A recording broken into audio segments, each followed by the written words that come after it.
Bismillahirrahmanirrahim. Assalamualaikum warahmatullahi wabarakatuh. Alhamdulillahi rabbil alamin.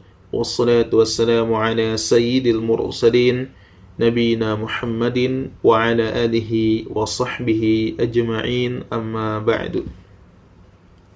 Allahumma anfa'na bima 'allamtana wa 'allimna ma yanfa'una wa zidna 'ilman. Rabbi shrah li sadri wa yassir li amri wahlul 'uqdatam min lisani yafqahu qawli. Amin ya rabbal alamin. Ya, perkenalkan, saya Repliano Syafiq dari Prodi Ilmu Al-Quran dan Tafsir.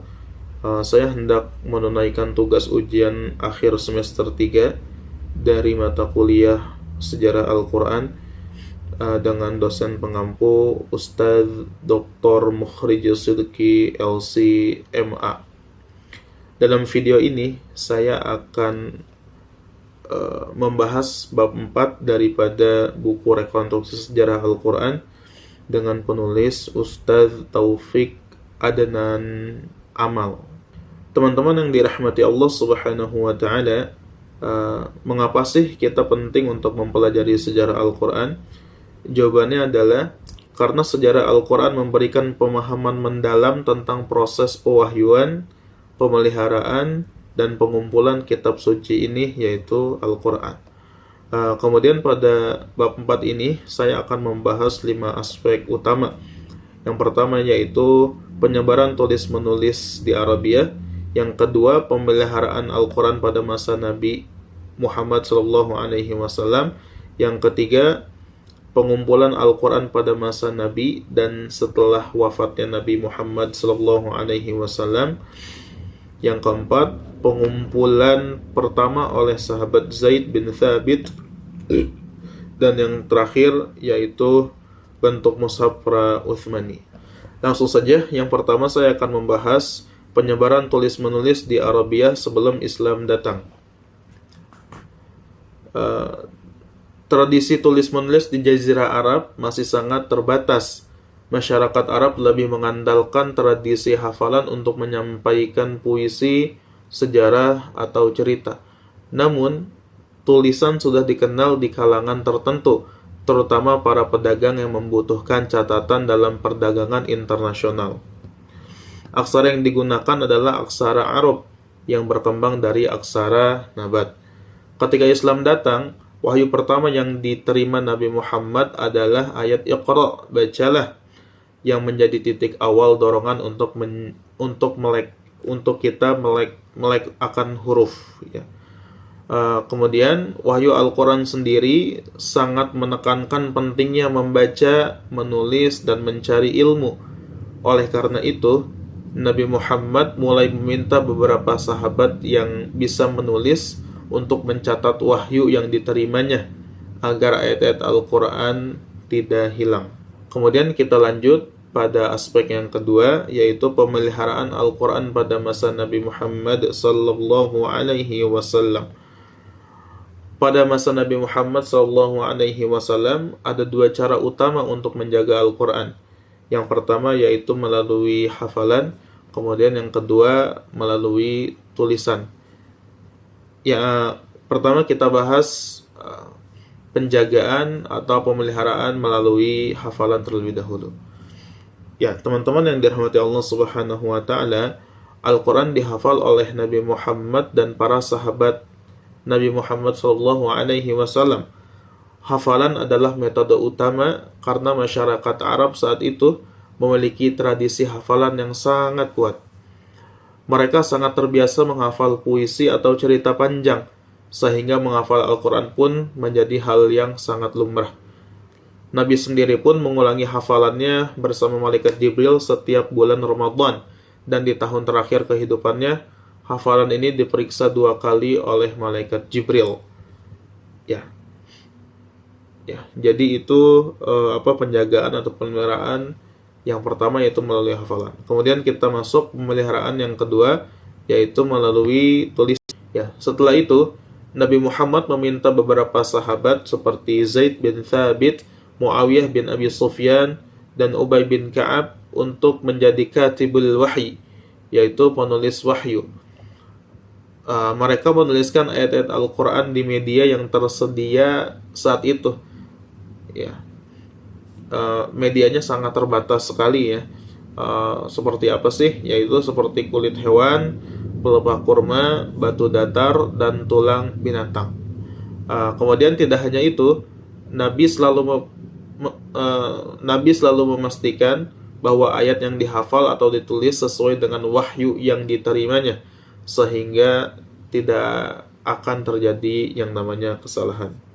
Ya, kemudian kita masuk pada aspek yang ketiga, yaitu pengumpulan Al-Quran pada masa Nabi dan setelah wafatnya Nabi Muhammad sallallahu alaihi wasallam. Ya, yang pertama yaitu pada masa Nabi Muhammad sallallahu alaihi wasallam. Pada masa Nabi Muhammad sallallahu alaihi wasallam, Al-Quran belum dihimpun dalam satu kitab atau mushaf atau pada masa Nabi Muhammad sallallahu alaihi wasallam, Al-Quran belum dihimpun dalam satu kitab atau mushaf.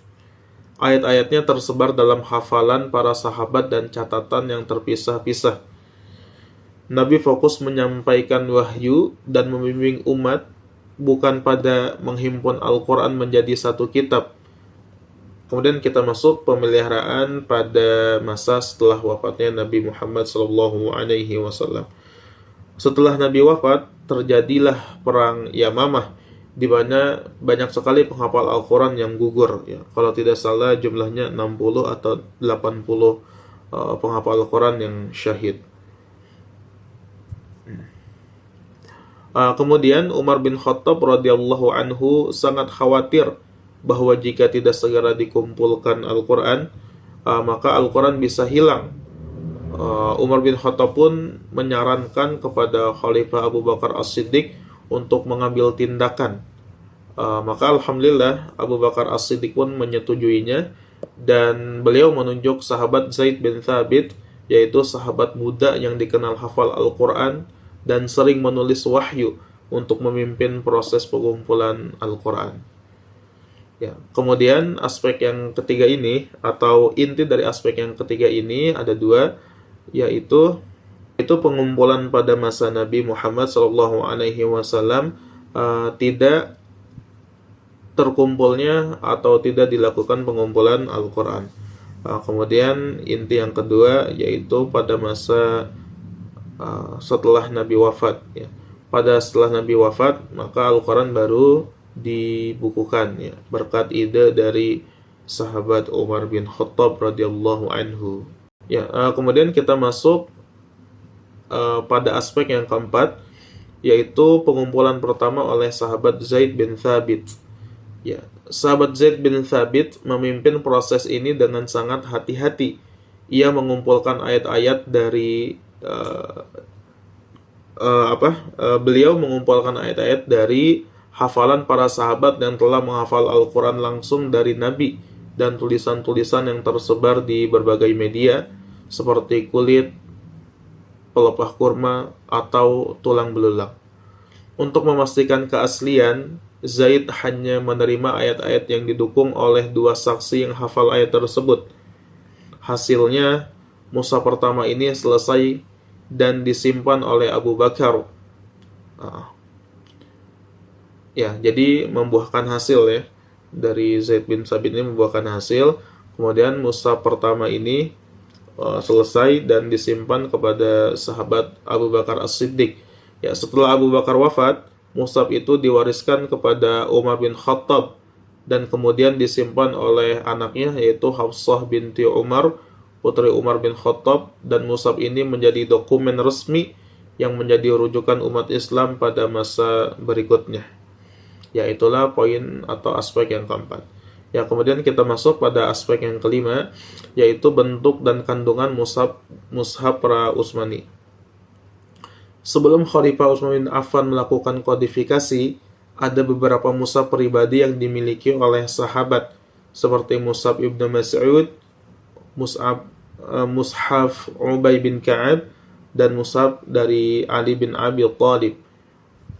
Mushaf-mushaf ini terkadang memiliki perbedaan kecil seperti susunan surah dan qiraat, yaitu perbedaan yang pertama dalam susunan surah. Pada sebagian mushaf, surah disusun berdasarkan urutan turunnya, sementara mushaf lainnya berdasarkan sistematika tertentu. Sedangkan pada qiraat atau versi atau cara bacaan ya yang berbeda, di beberapa wilayah memiliki varian bacaan yang berbeda karena dialek atau lahjah yang berbeda. Jadi intinya, walaupun ada perbedaan, isi Al-Quran tetap sama. Namun perbedaan ini bisa memicu kebingungan jika tidak diseragamkan. Oleh karena itu, Khalifah Utsman bin Affan akhirnya membuat mushaf standar yang dikenal dengan mushaf Utsmani. Kemudian mushaf ini disalin dan dikirim ke berbagai wilayah Islam menggantikan mushaf-mushaf pribadi. Ya, jadi itulah 5 aspek dari bab 4 dari buku Rekonstruksi Sejarah Al-Quran yang saya sampaikan. Sebagai penutup,